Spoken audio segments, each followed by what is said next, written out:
Welcome back, everyone, and thank you all so much for being back on time, and welcome to those who have joined us online as well. The next session that we have is a discussion session, and I thank everyone for your questions, which so far reading them, they are very interesting, and I think this is going to be a really good session. So for the next session, we will have both Ajahn Brahmali as well as Ayya Karunika on the panel to answer these questions. Venerable, are you ready for some questions? We are ready now. Wonderful, thank you. I would like to check. Okay. So the first question, and this is a question that's posed by this person who says, perhaps a question for both the audience and monastics.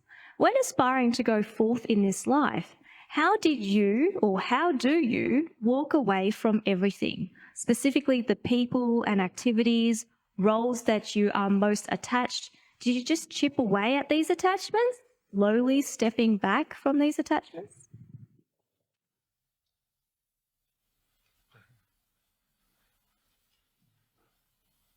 Yeah, okay. I think it's like so many things in life. We often make changes in life. Yeah, life is always full of changes. You have to get new friends. Old friends become non-friends. We decide on new jobs or whatever. And I think the monastic life is a bit like that. You just kind of change gear. You move in a different direction. It's not like giving up everything. It doesn't mean that when you are a monastic, you never have contact with your family. In fact, you do. Yeah.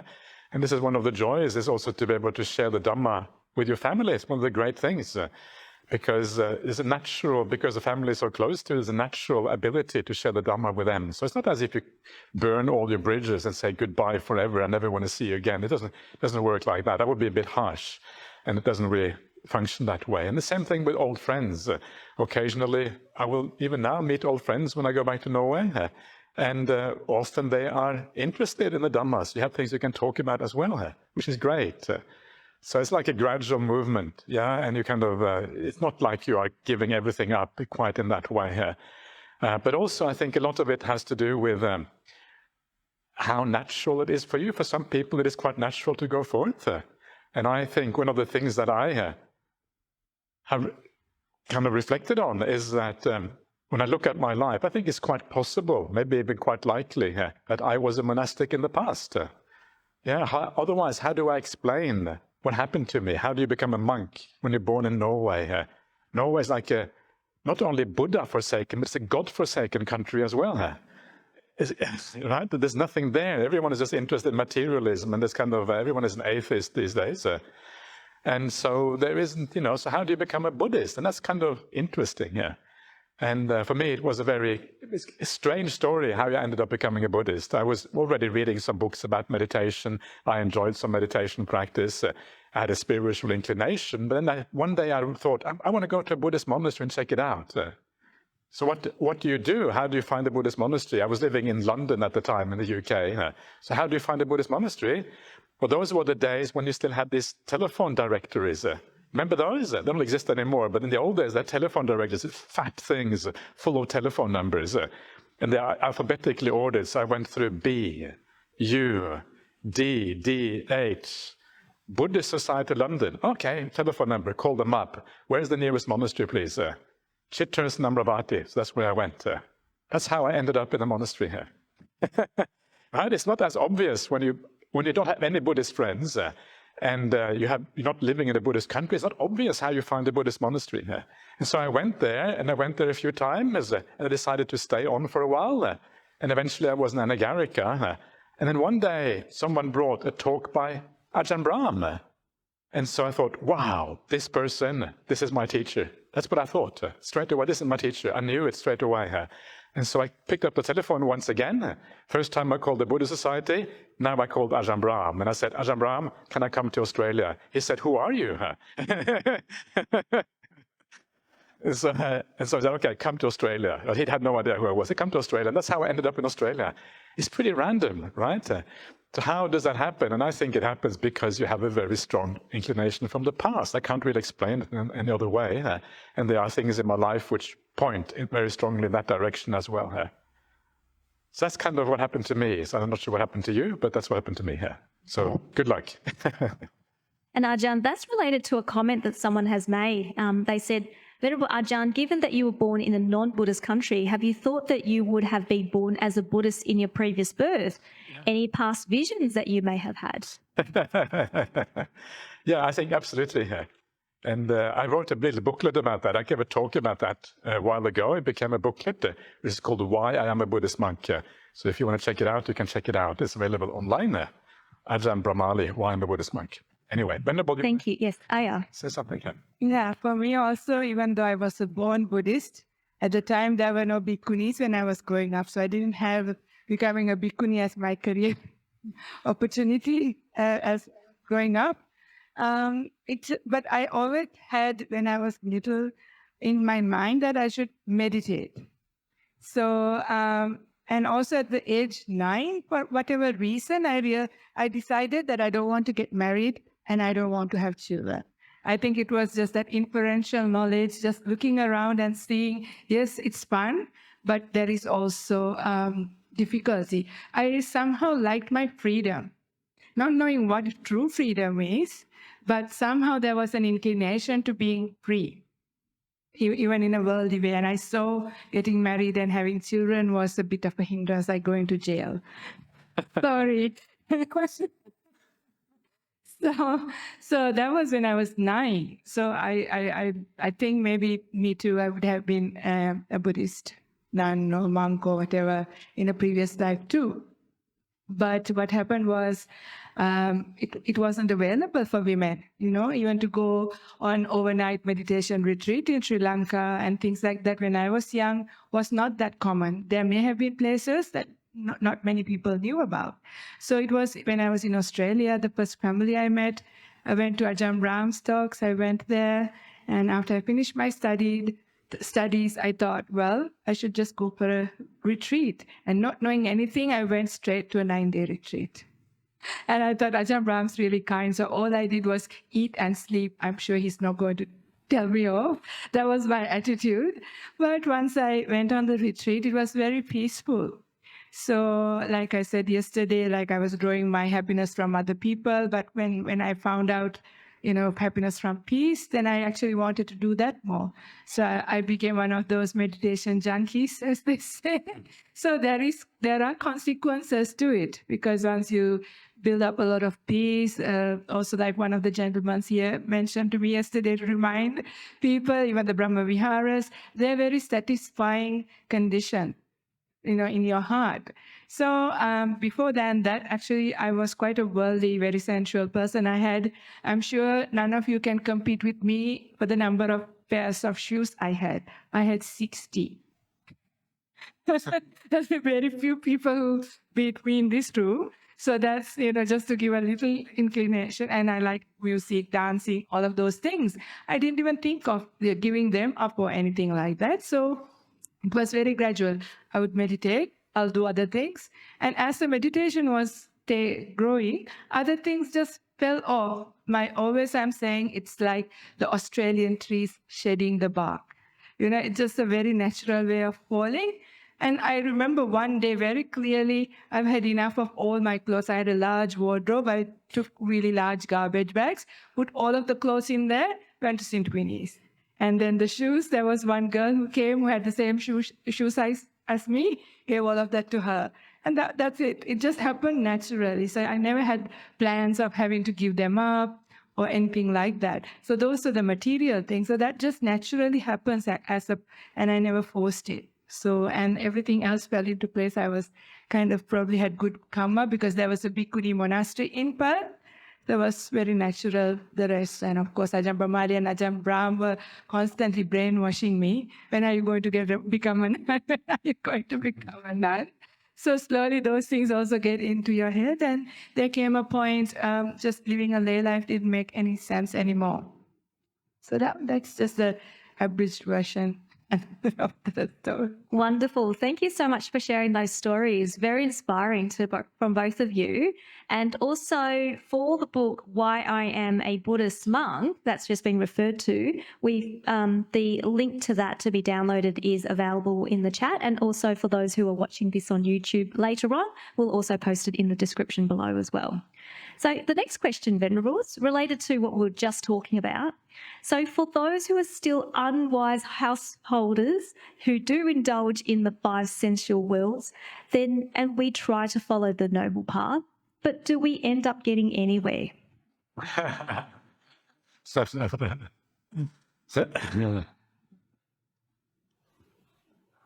Can we keep the cake and eat it too?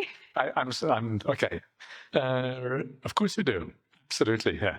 And it is, one of the things that almost the Buddha kind of promises is that you will get somewhere if you practice in the right way. Yeah, this is what he says. You practice the Noble Eightfold Path, and it's going to have the consequences that actually things happen. And it is not a contradiction to practice in the sensual world or to live a sensual life and also to practice spirituality. The things go very well together, because kindness is not opposed to sensuality. Yeah, you can be kind and sensual at the same time.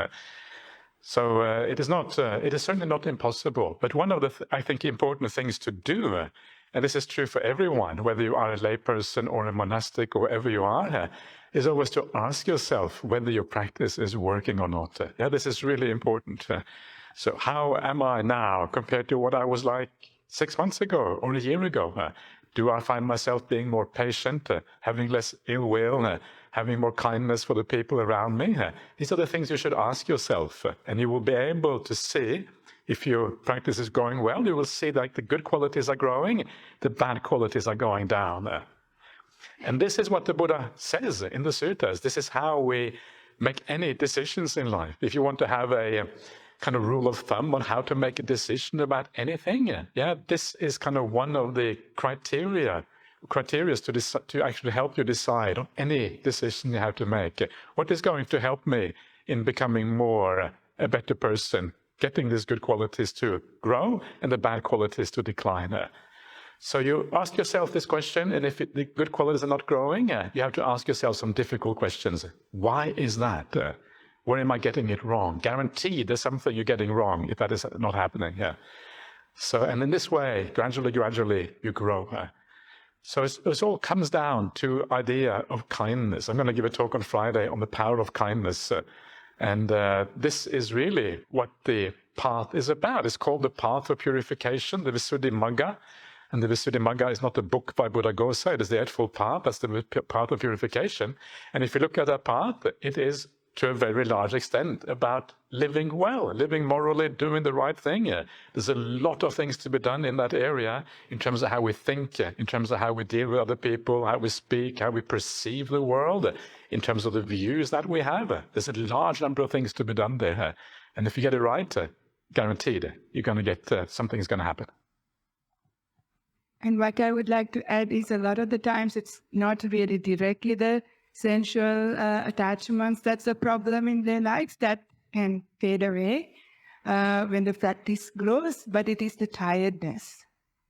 People think too much, and the thinking mind, especially we are in culturally and in the society trained to think negative. The negative thinking drains our mind, so we're very tired. And even if I were to ask you to show of hands, how many of you have a hobby or something that is kind of wholesome, that is happy? Yeah, that's great.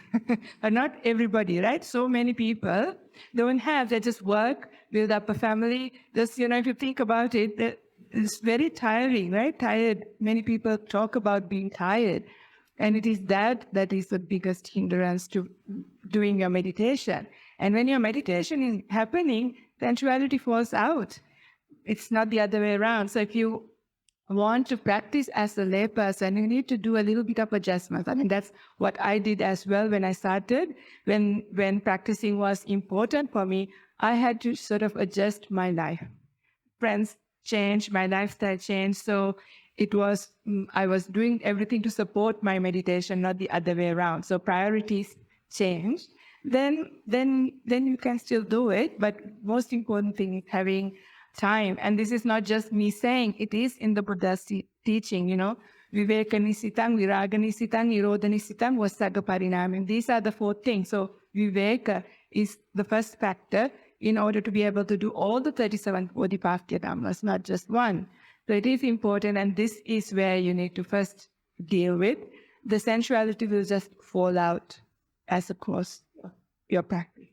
Yeah. One of the interesting things that Buddha says about sensuality, he says that for ordinary people, sensuality is the escape from suffering.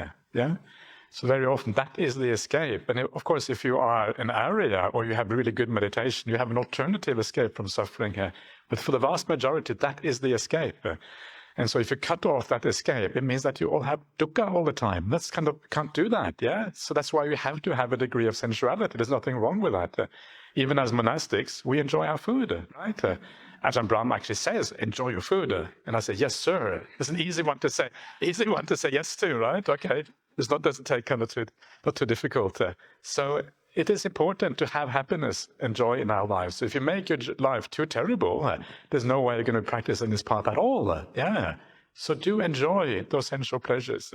One of the things that happens as you practice the path, you have these contemplations that I've been talking about before, about the borrowed goods, right? About the piece of meat. And these kind of contemplation give rise to a general lessening of attachment in the sensory world. Yeah, and so even though you still enjoy that world a little bit, your general attachments slowly fall away, like Ayya Karunika was saying, and then you're on the right track. But also, even if you read the Theragathas and the Therigathas, you can see like enjoying nature. It's still a sensual thing, but you can go from gross into more subtle to still give you some delight, and then it has to balance out with, as the meditation practice goes up, the others go down, and that's a very gradual way of moving. So how to worry about it, rather work, on the path. Great, thank you for those answers. Speaking of escapism, we have a question about that precisely. Dear Venerable, you said we turn to the inner world because the outer world is uncertain. I feel it can be an escapism, which may be another form of ignorance. How do we not fall into this escapism? It is all about escapism. That's the whole point. That's what the Dhamma is about, escaping suffering, escaping dukkha. What's the point if there's no escapism? That's the right question. Yeah, that's kind of putting the question in reverse. So of course it is escapism. And in fact, that is the only logical thing to do. If you suffer, if there is a problem, of course we should escape from that suffering. There's no point in causing extra suffering because somehow that is going to be helpful. So, and it is by escaping, this is exactly what the Buddha did. He escaped the world, and by escaping the world, he understood what that escape is, and then he could teach others. It's only by escaping the world that you can teach others the path out of the problems. So escapism is good, yeah, if done in the right way, of course. I mean, there is bad escapism, there's good escapism. But if you understand that there is an issue and you want to escape from that, actually it's a good thing. Of course, there can be bad escapism, whereby you are in denial or whatever, and it's not so good. But in general, I think it's a good thing. So escapism, yeah. But to balance it out, if you feel like that, you can also use it when you have the right frame of mind. Like when the mind has a lot of joy and peace, those are the times you can actually look into the world, the things that you normally escape, you can face them with courage and really understand. Sometimes developing this, understanding dukkha is also important for the nibbida to arise at the right time. But it is important for it to be the right time. If you do it at the wrong time, this is when people end up in depression and even become suicidal. So it is dangerous to do it at that time, but at a time when your mind has a lot of joy, a lot of peace and bright, it is also good to face the world and the difficulties and learn from it and use that very thing to build up a sabba loke anabhirata sanya, that is turning away what is the perception of non-delight in the world. Perception, the non-delight in the world. Yeah. And it actually also needs to be done. It's not always escaping in that way. You can still do it. Then you have a natural nibbida happening and a really much more permanent, no going back kind of escape. Yeah. So it's not running away. Yeah. You are just elevated. Yeah. One of the interesting things that I was just talking about, I can't remember when I talked about it, maybe very recently. Actually, that was at the talk on Friday, yeah. And that is whenever we have some really serious difficulties in our life, like we're feeling depressed or we're feeling sad or, things are really going wrong in our lives, then the reason for that, the root reason for that is wrong view. That is the root reason. We're looking at the world in such a way that we feel maybe hopeless, we feel the world is hopeless, and then we feel depressed because of that. It's actually a wrong view is at the root. Whenever anything is wrong in your life, when you have taken the wrong path, things are going wrong, you've chosen the wrong teacher, whatever it might be, it is wrong view. And so whenever you feel depressed, actually, it is an opportunity to get right view. That underlying wrong view was there all the time, and suddenly it manifests through depression or whatever, but it probably was always there. And so this is a sign that actually have wrong view. So whenever something goes really wrong in your life, you have a lot of suffering and problems, it is a signpost that you should do something with that life. And right view is really at the root of the issue right there. So then you change your view and you learn, okay, I'm thinking about people in the wrong way here. I see people often being very fed up with other people in the world. Oh, there's all these bad people in the world, it's terrible. And they get depressed because actually they see people as terrible in the world. That's the wrong way to think about people. People are not terrible, people are deluded. People are suffering, people are having problems. But to think of people as terrible, yes, that is going to make you depressed ultimately. And it comes from the wrong way, the wrong attitude towards people in the world. And once you think about things in that way, it's almost like a depression or sadness. Everything becomes an opportunity all of a sudden, right? There's often this idea in management science about making problems into opportunities. And that's exactly what is going on here. It is an opportunity for right view, changing your outlook, aligning it with the Dhamma, and then it becomes a powerful, really for long-term benefit in your life. Thank you. And related to this, Venerables, is the next question. Can we train or brainwash ourselves to see the world from the positive perspective as a glad game, that you are grateful and glad for everything around you rather than looking at it from a suffering perspective?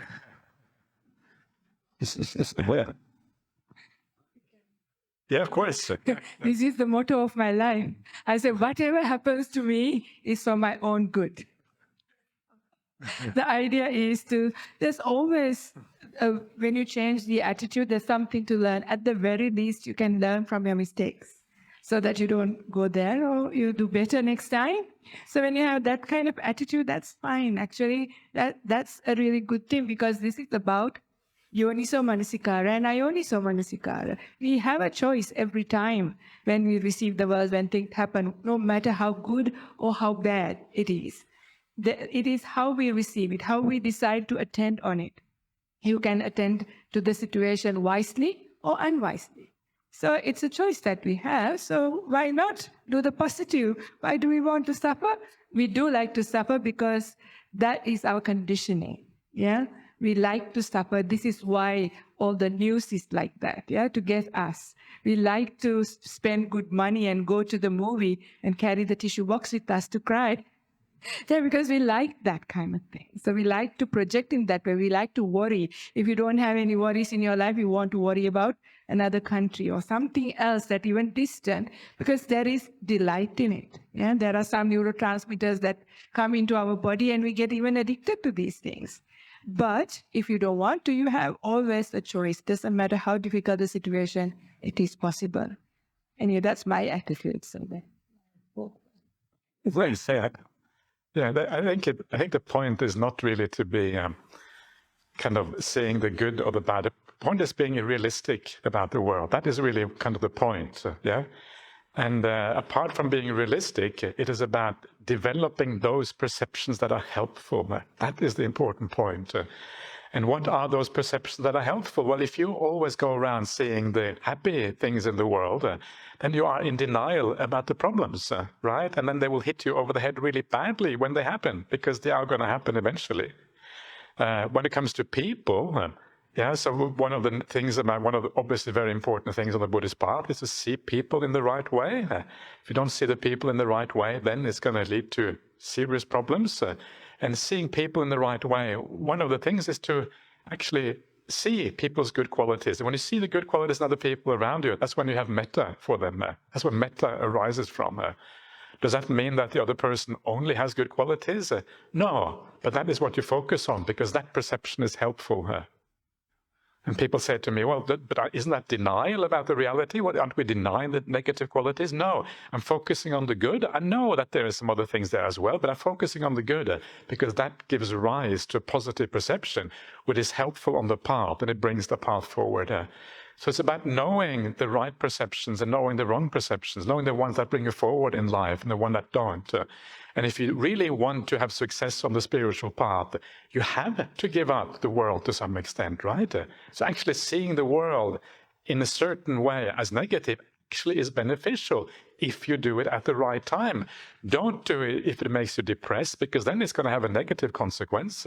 But when you already have built up many good qualities inside, and you feel that you are capable of seeing the downside of the world, then that will actually enhance your meditation, because you're not so interested in the world anymore. That's kind of the whole point.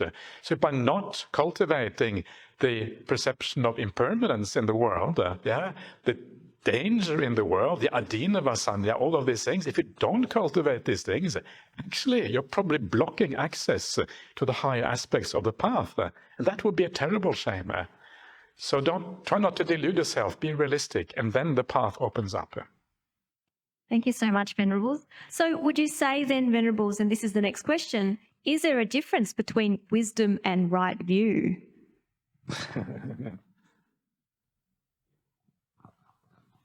Right view that grows up into wisdom eventually, and liberating wisdom is the starting point currently. Yeah, so it is very much the same thing, except that wisdom is right view becoming real within, right? So right view starts off by listening to the Buddha. He tells us this is the way the world is, and so you take that on board, and that is a kind of right view, but it's not really deep right view. The deeper right view that you develop, that is then equivalent to wisdom as you go along. So first of all, we take on board the view of the Buddha. And that's kind of the point of the Buddha, right? The point of the Buddha says, this is the way the world is, believe it or suffer. That's what the Buddha says, right? So he tells us there is rebirth, there is karma, there is a path leading out of all of these problems. Yeah, I have discovered this. If you have faith and confidence in what I have discovered. And of course, the point is that the Buddha is a transformed person. This is kind of the idea of having arahants in the world. If you meet an arahant in your life, you are extremely fortunate because you are seeing the Dhamma manifest in a person. So you're seeing the Dhamma. The Dhamma is right there. And when you see someone, and there are some people in the world who are extraordinarily impressive. You see the peace, you see them dealing with any kind of situation, any kind of people. They always have a wise word to say, almost regardless of the situation. They're always bright. And it's like, is this possible? Is it possible to be like that? It's because an arahant, okay, in that case, fair enough, okay. So these are the beacons. These are the kind of the signposts of Dhamma, when you see an arahant like that. So this is extremely, extremely helpful. And this is the Buddha. So you see the Buddha, and then you think, wow, there's something really amazing here. If you remember the story, I was just reading out yesterday from the Ayya Karunika Sutta. And this looked at the life before the Buddha's awakening. Then he goes and he finds that awakening, and then after his awakening he goes wandering and he goes looking for the group of 5 monks, the ones who supported him before he reached his awakening. They left him in disgust because he took a meal or something silly like that. And on his way to meeting these 5 disciples, he meets this Ajivaka ascetic. Ajivaka was one of the sects in ancient India. His name is Upaka, and Upaka sees the Buddha and he says, my goodness. He doesn't say my goodness, but something like that. This is a translation into English of of whatever. But sometimes you have to translate like that, right? My goodness, it kind of makes it really come alive, because that's how we think in the modern world. That's kind of what makes it come alive. So anyway. So he comes and he sees the Buddha and he says, wow, wow, my goodness, whatever. Your faculties are so pure. He sees the eyes of the Buddha. He sees the skin. This person has obviously what happened to you. So you can see when someone is an arahant, because something special about the person. And then the Buddha says, well, I have reached full awakening, blah, blah, blah. No, that's not the right thing to say. That's really disrespectful. He said something to the effect, I reached full awakening. And then he says, well, who is your teacher? Says this Upaka. And then the Buddha says, I have no teacher, I'm self-awakened. Yeah. And then Upaka says, well, that means you must be some kind of universal conqueror. And the Buddha replies, well, if there's anyone who is a universal conqueror, it is those who are like me. And then Upaka kind of shakes his head and wags his tongue and walks off in the wrong direction. That's what it says. This is the Ummagga. He takes the Ummagga, which is the wrong path. Yeah, he wasn't able to take it on board. But the meeting of the Buddha is still really, really powerful. You see someone there who really is changed. And so this is the thing about right view. Yeah, we learn the right view from people who really are special in this world. People but we need to be able to recognize that specialness. And this is our own kind of latent wisdom that is there, waiting to come out. And it needs to be, you need to be sharp, yeah, to be able to see these things. It's actually hard things to see, the people who have these kind of qualities.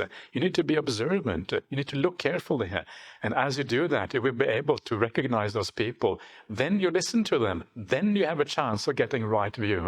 And then you think, and this is actually how it is described in the suttas. There's a beautiful sutta called the Chanki Sutta, Majjhima Nikaya 95, which talks about how you kind of recognize someone, you become the disciple, then you gain faith, yeah, confidence, you listen to what they have to say, then you practice accordingly, and then everything comes from there. And then finally you get the wisdom, which is the full right view. But it starts with this ability to discern what are the good teachings in the world, yeah, and that actually is the hardest part, the beginning point. Thank you, Venerable. And related to that, someone else has asked, Dear Ajahn, I want to receive training and become a bhikkhuni, but I haven't met a bhikkhuni that gives me the strong sense this is my teacher. Do I have to stay as a layperson forever if the teacher never appears? Or because the student is not yet ready, the teacher doesn't appear? Yeah, in the end, we have a teacher. The teacher is the Buddha. This is kind of the good news. So if you can find a good, maybe you should ask this question, Venerable, because you are, no? Okay. Sorry, I feel like I'm hogging the mic now. It's kind of not nice. But so the Buddha is your teacher. And if you can find a community that is good enough, yeah, where you get good support, the lay community is very supportive, your fellow nuns are good human beings who are doing their very best, yeah, then maybe that is enough. And one of the dangers on the Buddhist path is always to look for enlightenment outside of us. Look at it somewhere else. And there's a nice story to illustrate this. And this is a story, I don't know if you heard it before. This is a story with Ajahn Sumedho. Anyone heard about Ajahn Sumedho? Everyone heard about Ajahn Sumedho? Every single person in this room? Okay. Wow. Okay, good. So Ajahn Sumedho, because he was one of the very first Western monk to actually become a disciple of Ajahn Chah. This was back in the 1960s, 1967 or something. Yeah. And Ajahn Sumedho was a typical Westerner. Yeah, they're quite different from the Thai. In Thailand, you never challenge your teacher. In the Western world, you always challenge your teacher. Yeah. Kind of almost the diametrical opposite. And so they have this meeting. This is kind of the Thai culture. It's a very kind of relaxed culture. Yeah, at least it can be. And so they have these meetings and they make decisions about how to live the monastic life. And one of the decisions they made was, we're not going to have any smoking in the monastery, right? No more smoking, because it was the 1960s. It was starting to get understood, the connection between cancer and smoking, or just whatever the reason was. And then as soon as the meeting was over, the monks came out, and the first thing Ajahn Chah does when he comes out is light up a cigarette. Just had a meeting banning smoking. And Ajahn Sumedho comes out. Ajahn Sumedho is a big fellow, right? He's really tall. He's like 190 or something like that, 6'3" or whatever that is. And I'm not sure what kind of measurements you use. He's a big fellow and kind of broad, and he's got a booming voice, yeah, and he goes up to Ajahn Chah and says, what? We just had a meeting, we banned smoking, and now you're smoking. Explain yourself, right? Something like that. This is his teacher, right? It's revered, maybe arahant, I don't know. And then Ajahn Chah, because this is kind of the cool thing about real spiritual teachers, they know the right thing to say at the right time.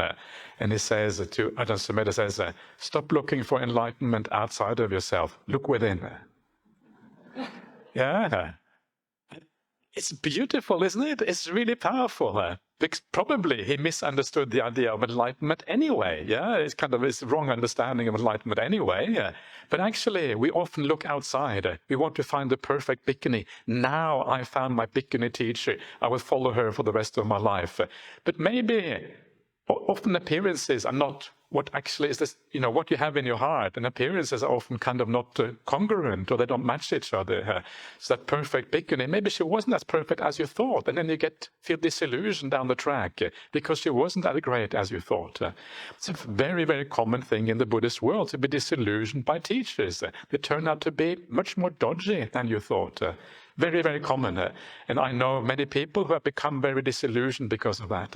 And so the way to avoid that disillusionment is to place your primary faith and confidence not in individuals, but in the Buddha. Take the Buddha as your teacher. And then you find a few living examples who are close enough, who can then add to that teaching.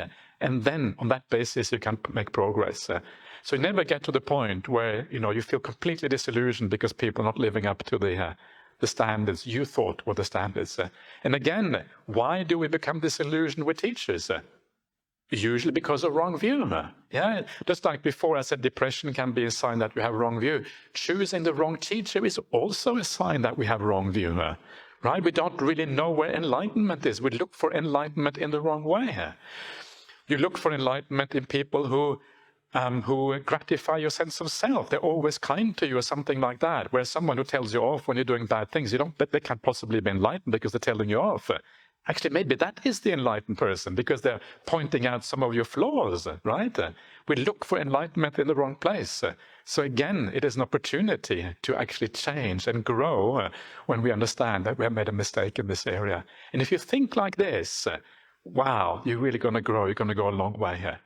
So what I would recommend this lady to do is to try a few monasteries. Yeah, check out the nuns who are there and then see if you can find a place that is good enough, because that is what life is like. Life is about good enough, not perfect, and then see what happens.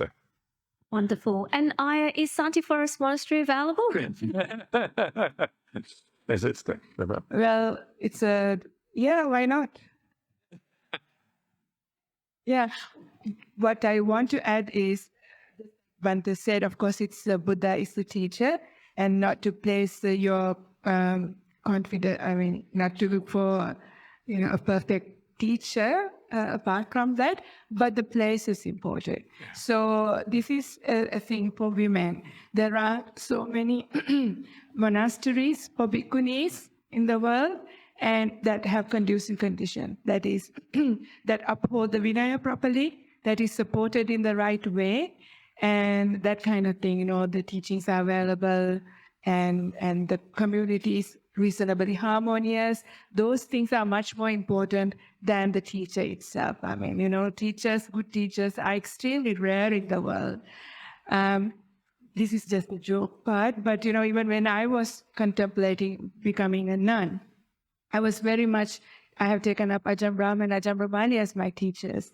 And I really wanted to ordain there, but I'm in the wrong gender. So Ajahn Brahm was joking to me and saying, go to Thailand and have a sex tape so that you can pick up. Because, if you try to look for a teacher, it's really hard. Even for monks and nuns, it's even more because the nuns communities are still quite young. There aren't so many senior nuns. So, but much more important is to actually find a monastery that has conducive condition. That too is rare, but finding that is better. If not, make your own monastery, change your lifestyle. That's the next best that you can do, rather than just joining a place and that actually you go backwards afterwards. Yeah. Yeah, no, that's indeed. And so just once you when you say things, then it can remind me of other things as well.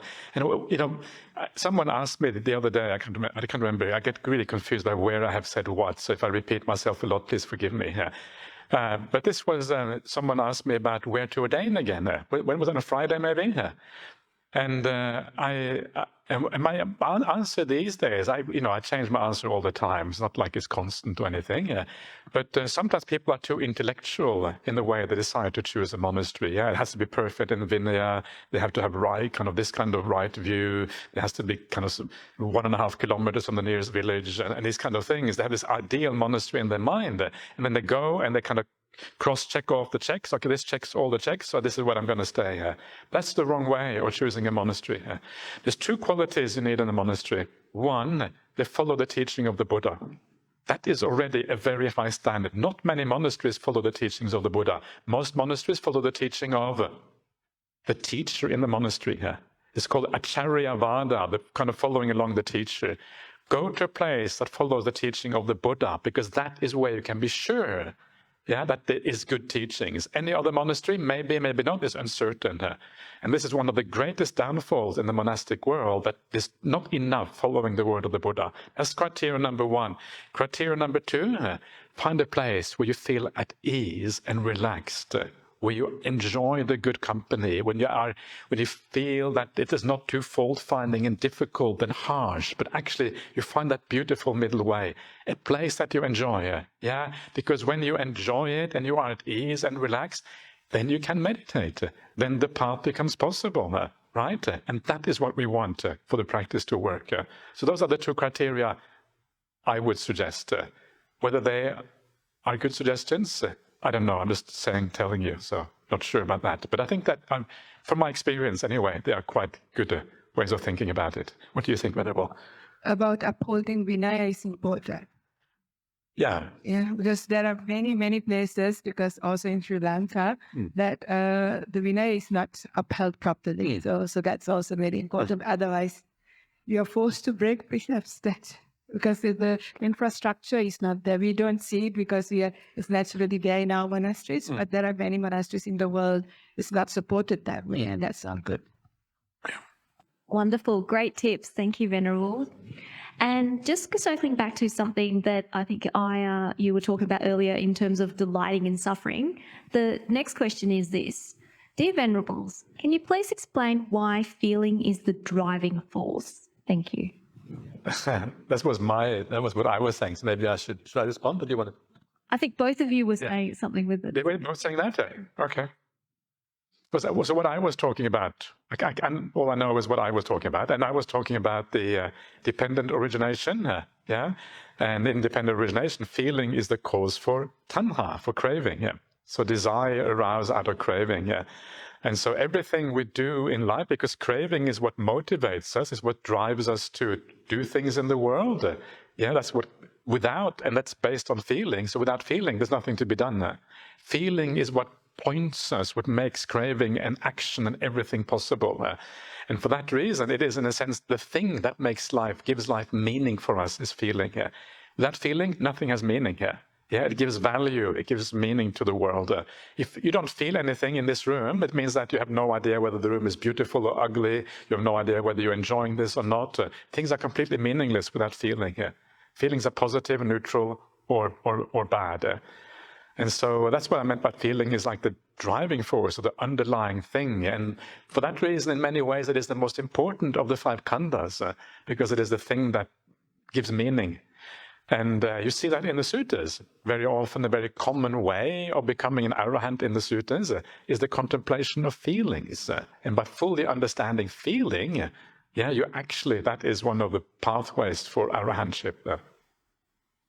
Something like that was what I had in mind. I'm not sure if it... anyway. Also, Ajahn, didn't the Buddha say that his teachings are, of course... Yeah. Can you exactly... His teaching is for those who feel. And it's in the Anguttara Nikaya 361, the Titya Yatana Sutta. This is the Buddha saying. Yeah. Thank you. And another question. It seems easy to see dukkha of greed and hatred and other fetters like conceit. What is the dukkha of personality view? Is it just the cringe of wearing the wrong color clothes off to a social occasion? I can say one thing about this. This is when you have like a certain profession. If somebody comes and tries to explain to you something, don't you remember going, who are you to tell me? I know. See, this is also because you have identified yourself as I'm the expert on this field. Who are you to tell me? I know. So, but that feels like burning, right? Somebody tells you, challenge you what to do when you know. Yeah, this is a big thing of Sakkaya Ditthi, like when our self-view, this is the ego. The ego is enormously suffering, yeah? So because we identify ourselves as, I'm of this culture. So if somebody challenges that, that's a problem. I'm of this profession, I'm of this gender, I'm of this age, whatever it is, I'm the mother, I'm the father, I'm the whatever. All of these things are part of your self-view, however way you, and when it gets challenged, it's incredibly suffering. So anyway, that's my little bit. Yeah, no, exactly. And it's also about a sense of, nationalism is about when your nation kind of gets attacked, and then you kind of feel terrible about that. And this is kind of one of the ugly things, to my mind, in the modern world, is all the nationalism springing up everywhere. And it is so divisive. Yeah, my nation is better than yours. Our culture is superior. My culture is older than your blooming newcomer to the planet. Who are you? Whatever. And this is really destructive, and we are dividing people against each other. And self-view, Sakkaya Ditthi, is actually one way of dividing us apart and then creating conflict on that basis. There's a nice, I remember looking into this idea a while ago, and Berkeley University in the US, in California, in Los Angeles, in San Francisco, in Berkeley, just next door to San Francisco, they had a department of conflict and othering studies, or something like that. And this is, and what they are studying is how the process of othering, othering means that you're separating yourself from other people, you're making them different from you. How the process of othering is one of the most important causes of conflict in the world. And Sakkaya Ditthi is almost like the definition of othering. I am this person, you are someone else. This is my identity, you have a different identity. And it always leads to conflict and problems in the world. So much better to dissolve our differences. And this is one of the things that I find really nice thing to do, is to remind myself that I have been in all of this culture in my past lives. I have been, sometimes I like to think of myself, I think of myself as a monastic in the past life. Well, where would I have been a monastic? Well, I would have been in Asia somewhere, obviously. I would maybe have been a nun, like a woman. So I think of myself as a female Asian monastic. And once you think of yourself in that way, then you start identifying with people who are female and Asian or whatever, right? That's you suddenly. That's a beautiful thing, because it really takes down the barriers between you and other people, and it makes you empathize more, have more compassion for other people. And I think this is the right way, rather than making our sense of identity more solid. I am like this. You cannot understand my situation, because you are different. So shut up, don't talk about me or whatever. Actually, we need more empathy rather than this kind of siloing each other off into different spheres. Yes, we can never understand each other completely, but we can understand the general human condition, especially because we have been in all of those places before. It's already latent inside of us. And sometimes we just need to broaden out our mind in this way. Very good, thank you. And we have some further questions about the self and the identity. So the next question is, how do we engage in work where we receive a lot of praise? There is a lot of repute, status, without being corrupted by this, without enlarging our sense of self and this attachment to this role or identity. It's remembering what Ajahn was also mentioning, like we are conditioned, right? Whatever talents we've got, whatever abilities, inabilities, everything, we can't really take credit for it if you really understand right view. Where is it all coming from? It's coming from our past, this life and previous life. So when you actually see the conditionality, the conditioned nature of who I am, then when people praise you, you praise what happened in the past. So, it's not really you. So that's, anyways, what I found helpful, to not blow up your ego when people praise you too much. Because especially in our role, would you agree, Ajahn, sometimes people look at you and think you are an arahant. And the other people look and think that you are somebody's chalivek. And there are others who think all in between. So, people just project to us because most of the audience just see us in, during a Dhamma talk and little times. So depending on how you want, you project, and then people praise you for things you haven't done and blame you for things you haven't done either. Sometimes you see one or two small little things and you build up a big story about the person. So it's very hard. So when you see those things are not really there, we have made up most of the part. So when you have that right view, then it's okay. So building up right view is incredibly helpful to have ease and peace and deal with it. Not just praise and blame, but the whole of the Atalo Dhamma, equally Dhamma. Yeah. Yeah, I think that's a very, very powerful perception, actually, to understand how we are all conditioned and how we cannot really take credit for anything. Yeah, it's just the conditioning from the past, and that's a beautiful way. Another way that to deal with praise is to remind yourself that the people who praise you, often they haven't got a clue anyway. Right? What are they praising you for? They're just ordinary people who praise you for ordinary things. Actually, they don't really know what is really worthy of praise in the world anyway. Okay, if the Buddha praises you, then it is worthy of listening, right? But if this kind of ordinary person praises you, just shrug your shoulders and don't tell them that they don't know anything. But, you just... and the same thing with blame. Blame is exactly the same. Yeah, so we take praise and blame and understand that actually the people who blame us or praise us, actually they haven't got a clue really what is really worthy of blame and what is really worthy of praise. And so we shrug our shoulders. But if Ajahn Brahm comes and he says, wow, good on you, Michael, for, living well or whatever, or Tina or whatever, yeah, then maybe think, oh yeah, that's actually quite nice. And to be praised for living well and to be kind, that's kind of a nice kind of praise, instead of being praised for some superficial, stupid thing and feeling that maybe they're praising you so they can control you. Because praise can very often be used as a kind of controlling thing, right? Because you feel then that you want to live up to that praise. You feel that this person somehow becomes important for you in maybe the wrong kind of way. And so this is a way of manipulating people. Sometimes it can be, not necessarily, but it can be sometimes. And so when someone praises you, shrug your shoulders, don't take it too seriously. Yeah. Thank you, Venerables. Related to that, but on the other spectrum, is this question. Is mudita practice the best antidote if you find yourself constantly feeling less than your peers? That our peers are leaving us behind on the spiritual path, for example, feeling we are more defiled?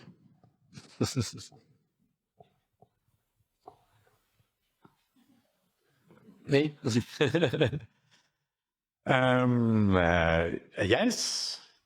mudita is great. Yeah, if you are able to do it sincerely, to have mudita when other people are doing well, good on you. That means that you're probably doing really well, actually, on the spiritual path, if you can do that. That's actually quite not always easy to do, but certainly, instead of getting jealous or whatever, and never compare yourself to others. That is, I think, one of the root problems here, because we are so different. We're conditioned in different ways. We have different kind of defilements. We don't know how quickly we can progress and not progress. It's impossible to know these things. So never compare yourself to anyone. It is a fool's game to compare us to other people. So you just make the best possible use you can of the Noble Eightfold Path. Ask yourself whether you are making... If you're making some progress, that's really what matters. If you're making no progress, then you have to ask yourself some hard questions. But as long as you're making progress, you're on the right track. And then if you can rejoice in other people's progress, wow, that actually is good progress right there. Anyway, that's kind of... You happy? Yeah. Wonderful, thank you. Another question. Dear Venerables, how do you get things done without identifying yourself as a doer? Yeah. How do you get things done without identifying yourself as a doer? Me again? Yeah. Mayonnaise, scissors, paper, rock. Okay, so how do Big doers. Don't tell all the secrets. No. So how do you get things done? Well, you do things because it is good to do. Yeah, there are things in the world that are good to do. And you do them because of compassion, because of kindness. That is why you do things. One of the obvious example of someone who did a lot but didn't identify with is obviously the Buddha. And you see how the Buddha worked. Yeah, he was inclined just to chill after his awakening. That's again being a wrong way of putting it, but you know what I mean. And then Brahma Sahampati comes down and asks him, please teach for the benefit of the world. Yeah, and then he starts teaching because he surveys the world. The compassion arises in him, and then he starts his teaching because of compassion. And the Buddha does not identify with the doer. That's obvious. But he then practices in the right way. So ask yourself why you are doing things. Yeah, do things for the right reason. And when you're doing things for the right reason, you take your ego out of it. Then I don't identify so much with the doer. But often it is a gradual thing. Yeah, so it is giving up that sense of identity of the doer is actually very profound and difficult to do. So you start off by living well, by doing the right thing. Then in meditation practice, once your meditation starts to take off, that is where you start to disidentify with the doer. Why? Well, because you become peaceful and calm. The doer kind of disappears. And you think, jeepers, this is really nice. Then this identity happens. So it's gradual. In the meantime, make it a good doer, and then you can identify with that good doer. Something like that. For me, it's the same thing that I said before, the conditionality. You understand why you do certain things. For me, the most shocking thing was when we were going to do a building project at Dhammasara. Initially, the monks were going to build it for us, right? Ajahn Brahmali had plans and they were going to help out, and something happened and it became too expensive and it was going down the drain. And at that time, I don't know, there wasn't many people, either because I was brave, probably because I was stupid. I just put my hand up and said, I'll help. Not knowing anything about building. I don't know. I just had a feeling that I need to support. I was just there. So I've never even put nails on the wall. Like, I don't know anything about building. Right? But then you do it and it ends up being a very massive project. Then you really become like a big doer because you do lots of stuff. But because it wasn't anything that I have done, I couldn't really feel that I did. And I reflected how and why I did it. And I thought maybe I was doing building and things with my past life. So it sort of came forward at the time, not from this life. So then I realized, well, I can't really take credit in the same way. It was just because I did things in the past, I just do it again.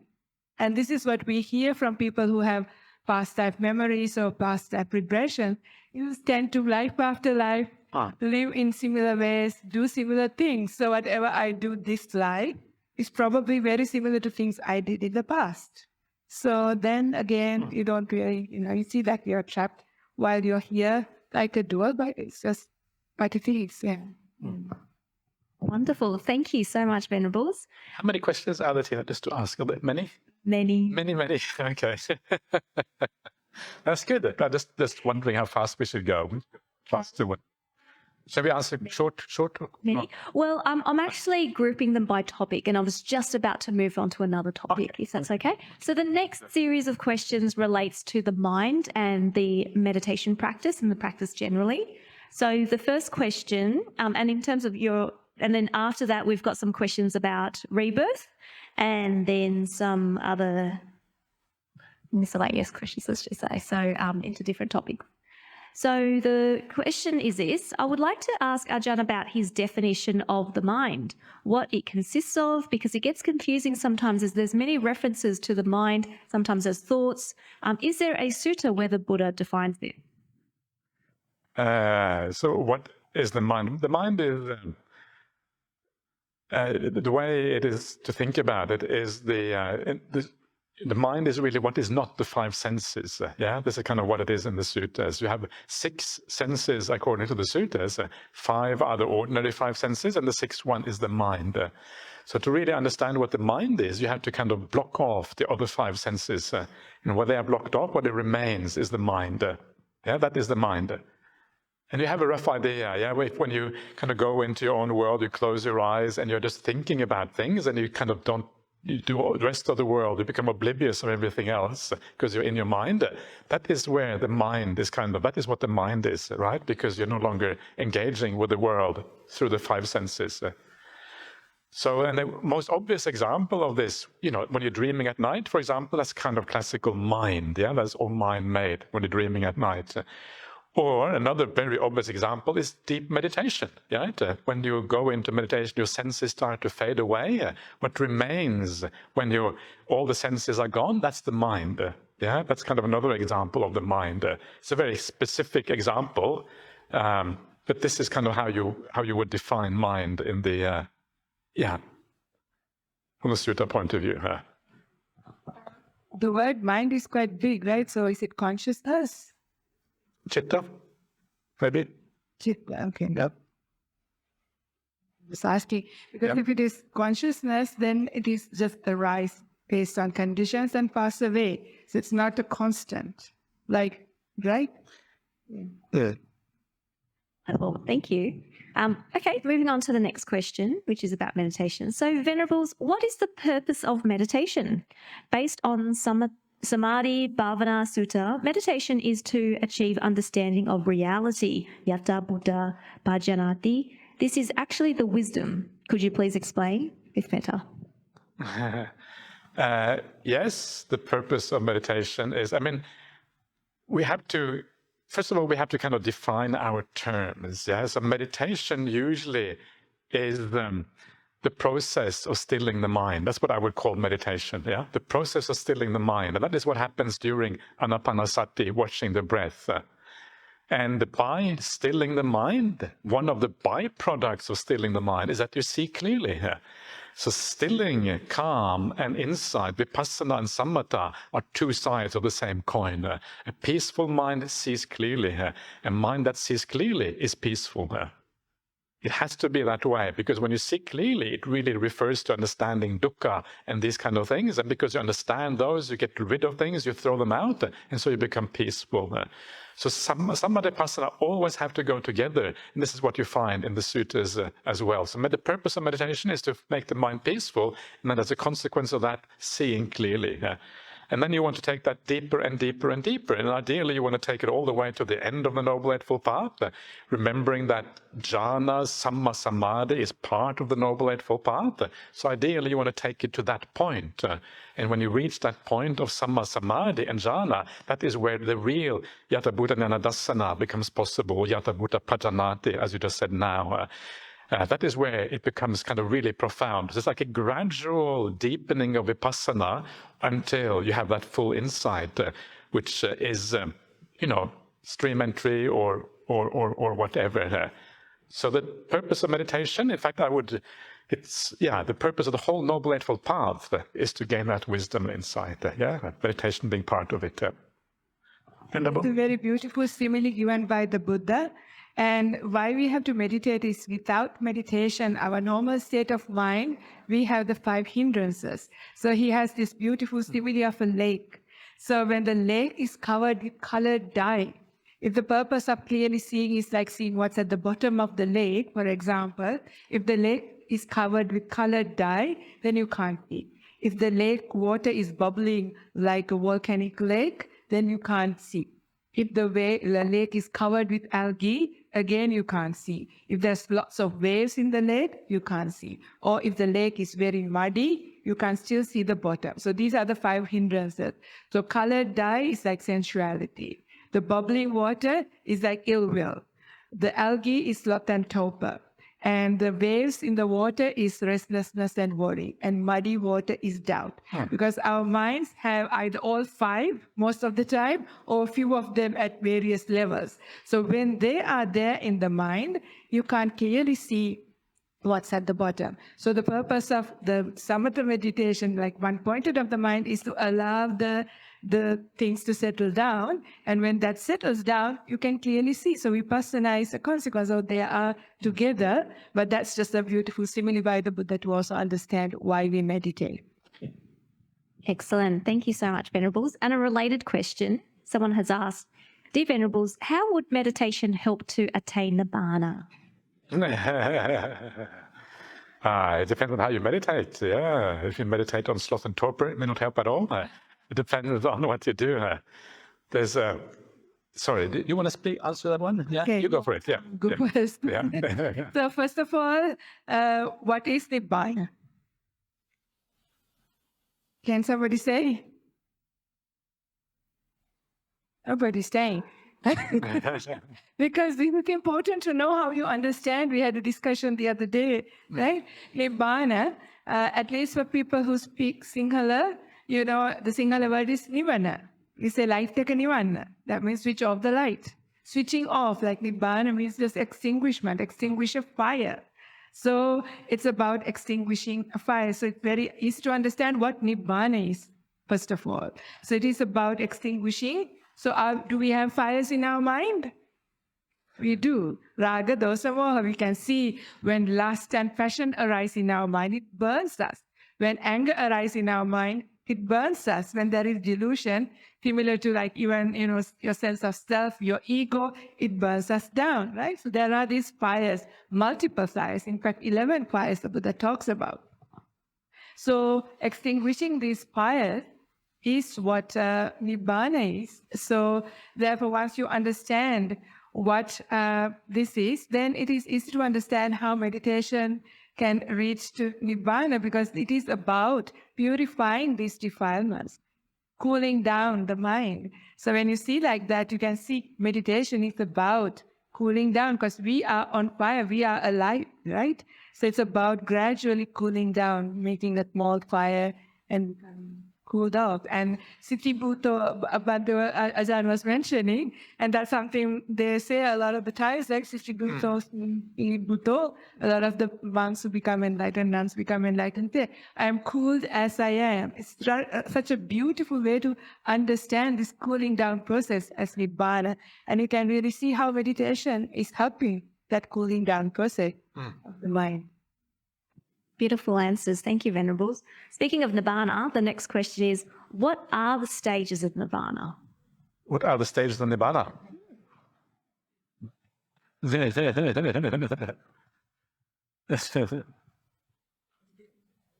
I can, you know, would it be there?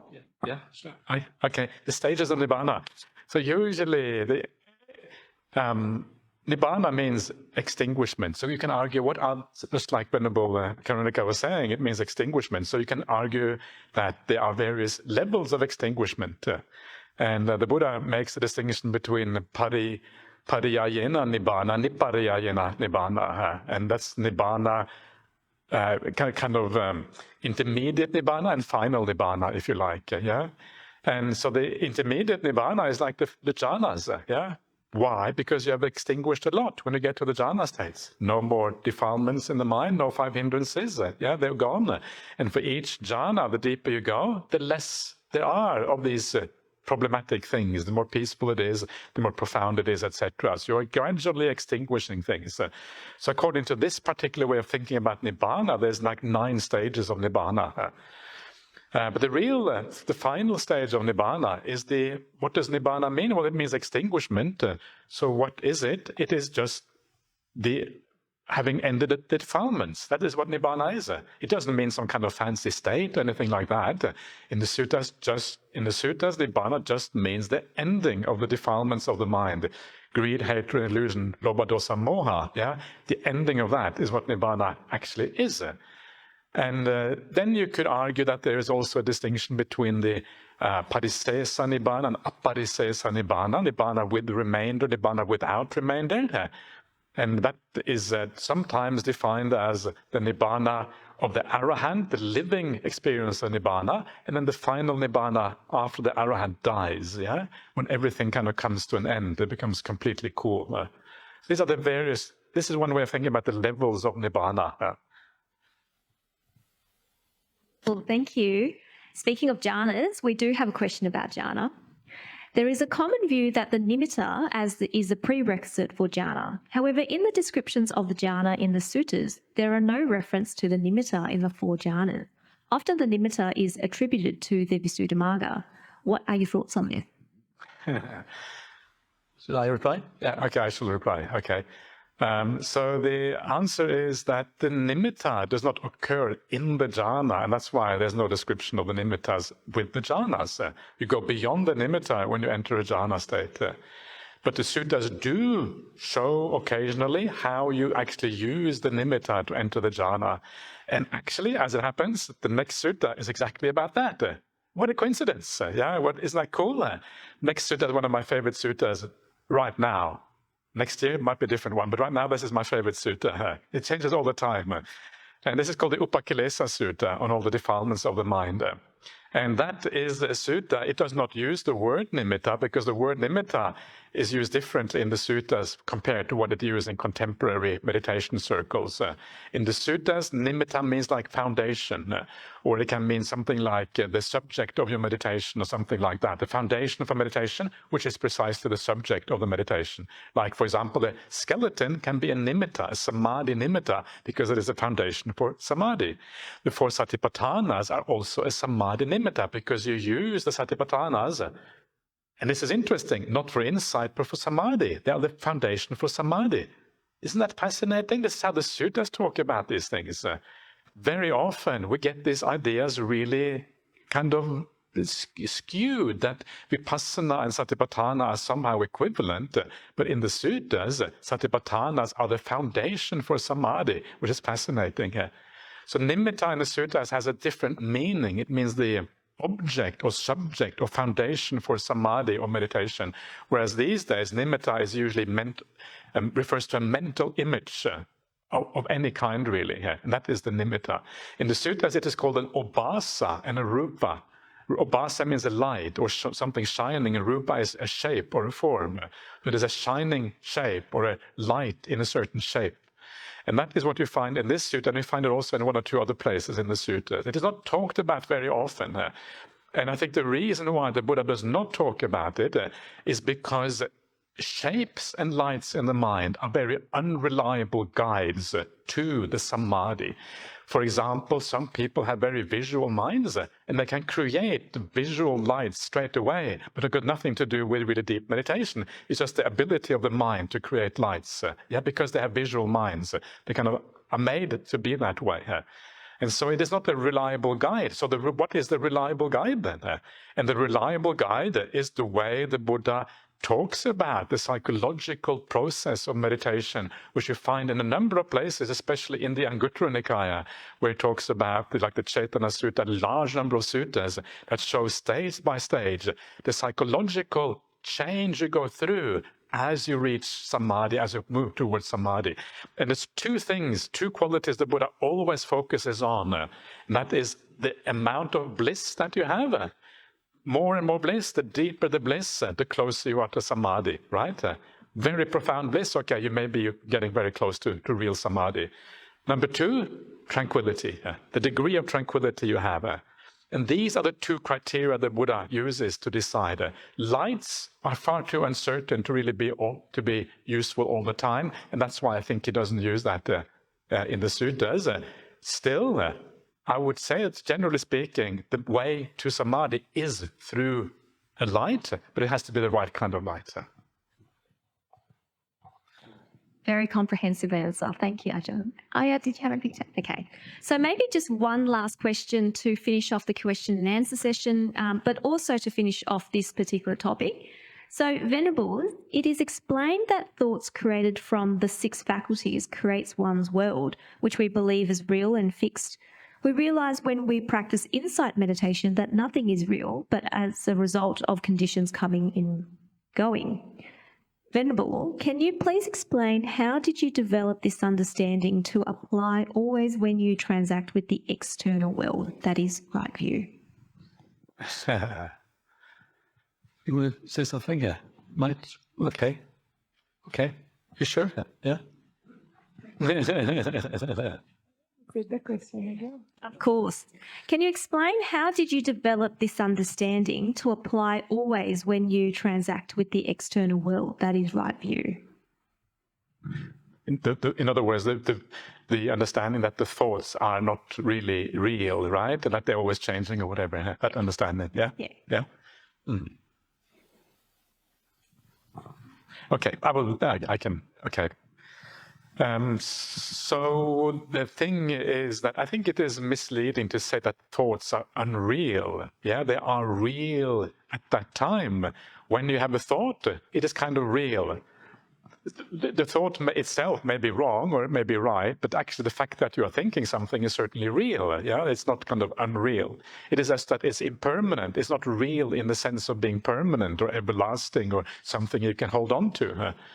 And so when you're dealing with the world, yes, you have to think, you have to reflect. Yeah, well, am I going to do this? Am I going to do that? These things are not wrong per se, but remember that all the thoughts you have, they are changeable. It is not an eternal truth. It is something that is always subject to change down the track. It may be useful right now, may not be useful tomorrow.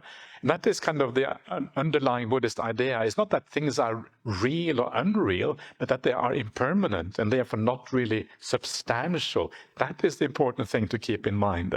So whenever idea you have, remember that it is unreliable and uncertain. Yeah, and that is kind of beautiful because it means you take your ideas far less seriously. Yeah, okay, I have this thought about the things. It is not an eternal truth. I like this person. Maybe you like them today, but tomorrow maybe not so much. Or I don't like this person. Well, don't make that so sure. Maybe you actually do like this person. Maybe they have some beautiful qualities you haven't seen yet. Don't pigeonhole people too much. Give them an opportunity to change. This is one of the aspects of compassion for people in the world, not pigeonholing them too much, so that you kind of force them into a kind of a mold that kind of you think is appropriate. But actually allowing people to change, to become something different, and to actually see the good qualities in people. Okay, this person is really difficult. Maybe they will change in the future, become a new person. I think that's an act of compassion for the people in the world. So don't believe your thinking mind too much. Yeah, and then there are certain things that are good to hold on to. Okay, if you think there is rebirth, and the Buddha says there's rebirth, okay, that thought is probably a good idea. But even there, you are uncertain. Even that is unreliable unless you have seen rebirth for yourself. So then you know, okay, this is just a belief or thought based on the teaching of the Buddha. I'm going to hold on to that because the Buddha said so, but actually I don't really know myself, so I'm not going to argue too much about it. Something like that. What I had to say is, we usually tenaciously hold on to our views, ideas, concepts, conventions. And that is what gives us a lot of trouble when those things get challenged. But when we remember that these things are unreliable and changing, that sort of reduces that suffering. That's a helpful thing. But we have to function and we have to get things done. But seeing that multiple causes and conditions that prevail at the time is what is making your decision, then that's what I did at the time, but you have to make a decision. You can't not do anything saying, I'm not sure what is the right thing. You just have to make a thing, but you don't tenaciously hold on to that thing. You can let it go. You understand how it came about. So that's what I'm referring to. And that really helps us to reduce the suffering and live at ease through that understanding, the right view. Wonderful. Thank you so much to our Venerables for answering our questions and also sharing their wisdom with us. We're now going to have a short break, just about 5 to 10 minutes. We will ring the bell when ready to come back in. Please remember that at 3 o'clock, we're going to have a longer tea break for 30 minutes. So this is just a short break for everyone. So please come back so we can start back on time. Thank you all so much. See you soon.